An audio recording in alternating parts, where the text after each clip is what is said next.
Nayib Bukele, presidente de El Salvador, afirmou com todas as letras que nenhum estado do mundo é incapaz de derrotar o crime organizado, e usou o Brasil como exemplo de como a ausência de vontade política pode ser o maior aliado das facções criminosas.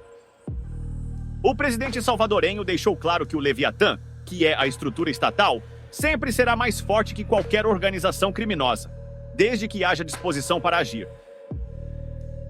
Suas palavras ecoaram como uma crítica direta ao governo brasileiro, que, segundo ele, se recusa a enfrentar a raiz do problema. Nayib Bukele não falou de forma abstrata. Ele trouxe o que viveu em seu próprio país, que há poucos anos era o mais violento do planeta, com uma taxa de homicídios que beirava o colapso social. El Salvador, em 2015, registrava 106 assassinatos por 100 mil habitantes. Hoje, com medidas duras e foco total na segurança, é considerado o país mais seguro da América Latina. E a mudança aconteceu sob sua liderança, colocando milhares de criminosos atrás das grades e recuperando o controle do território. O que Bukele vê no Brasil é o oposto disso. Segundo ele, o Estado brasileiro tem recursos, estrutura e um aparato muito maior do que qualquer facção. Ainda assim, o que se vê são áreas urbanas dominadas por grupos armados, bairros controlados por comandos e zonas inteiras onde o Estado perdeu completamente o domínio. Ele foi direto. Algo tem que estar errado. Ao citar o Rio de Janeiro como um exemplo concreto, Bukele escancarou a dura realidade brasileira. A cidade, que deveria ser símbolo de beleza e turismo internacional, vive sitiada por facções que impõem toque de recolher, desafiam abertamente a polícia e disputam território com armamento pesado. A normalização dessa realidade é, para ele, inadmissível. Bukele rejeitou também a ideia de que as características geográficas do Brasil seriam um obstáculo.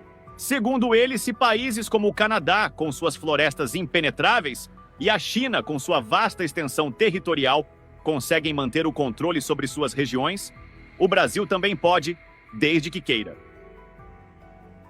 O problema, segundo ele, não é o território, mas sim a corrupção entranhada no sistema.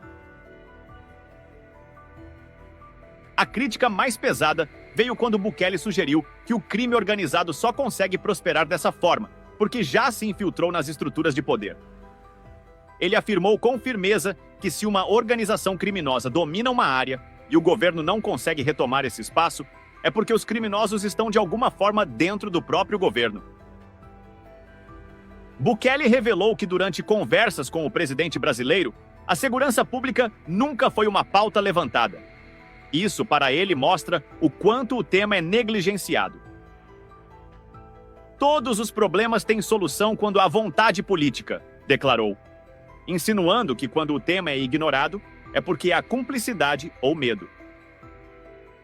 A política de segurança de Bukele envolveu a construção de presídios em larga escala e a criação de uma estrutura repressiva que passou a recolher milhares de criminosos procurados. A resposta foi rápida e eficaz. Os índices de criminalidade despencaram, a sensação de segurança voltou e a população passou a apoiar em massa suas decisões. Com essa postura firme, o presidente salvadorenho conquistou respeito internacional e passou a ser visto como um dos líderes mais populares do mundo. Sua política é dura, criticada por alguns, mas elogiada pela maioria que valoriza a paz social e o retorno da ordem.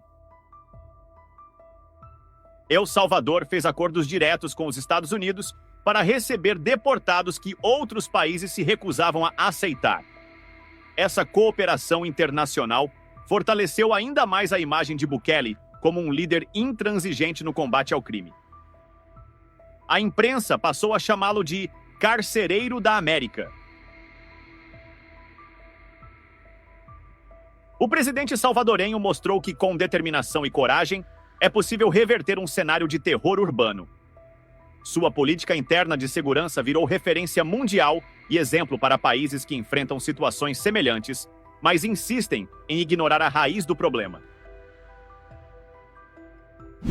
O Brasil possui forças policiais capazes, com contingente e armamento suficiente para executar ações de impacto. Também possui forças armadas treinadas e com experiência em operações internas de garantia da lei e da ordem.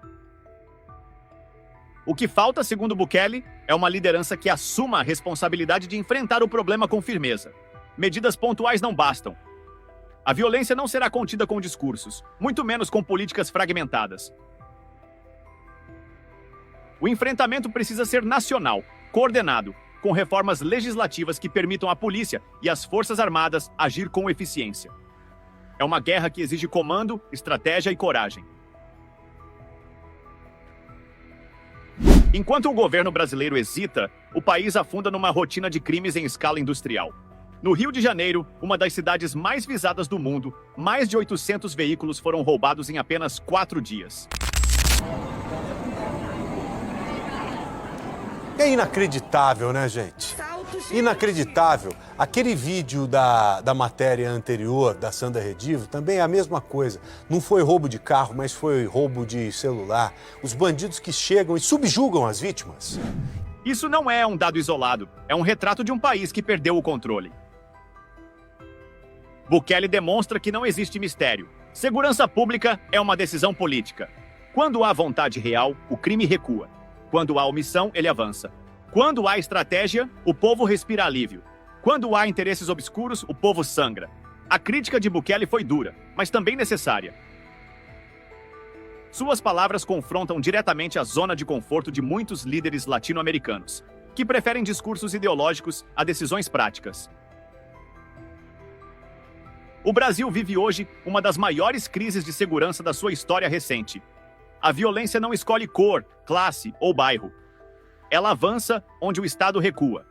E cada território perdido é uma derrota para todos. Bukele jogou um holofote sobre essa realidade.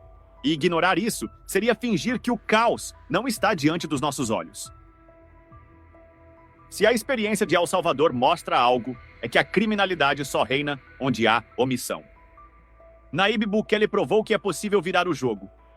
Cabe agora ao Brasil decidir se continuará tolerando o avanço do crime ou se finalmente tomará as rédeas da própria segurança.